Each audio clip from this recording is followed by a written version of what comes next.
ხანის რაიონის სოფელ მთის ძირში სოფლის ადმინისტრაციული ცენტრი გაიხსნა. მასში განთავსებულია სოფლის რწმუნებულის ოფისი, ამბულატორია და კლუბი. პროექტი 130,000 ლარი დაჯდა და ის ადგილობრივი ბიუჯეტიდან დაფინანსდა.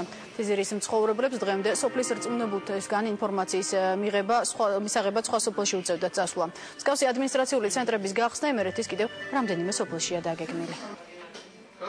აქ არის ამბულატორია, აქ არის რწმუნებულის ოფისი, აქ არის ყველა ის სერვისი, რომელიც იქ არის საჭირო ზოგადად ამ სოფლის მოსახლეობისთვის, რომ მოემსახუროთ. ამიტომ ჩემის აზრით ეს სოფლის სახლი, ჩვენ ვფიქრობთ, კიდე ერთ ორ სოფელში გავაკეთოთ მომავალ წელს, არის ეს მოსახლეობის სურვილი, მოსახლეობის განწყობაზე შეესაბამება. პირადი საბუთის გამზადება იყო თუ პირადობა იყო თუ ცნობა იყო თუ ყველაფრისთვის მივდიოდით მეორე სოფელში და ახლა უკვე მოსახერხებელია ყველასთვის ამბულატორიაც აქ არისო.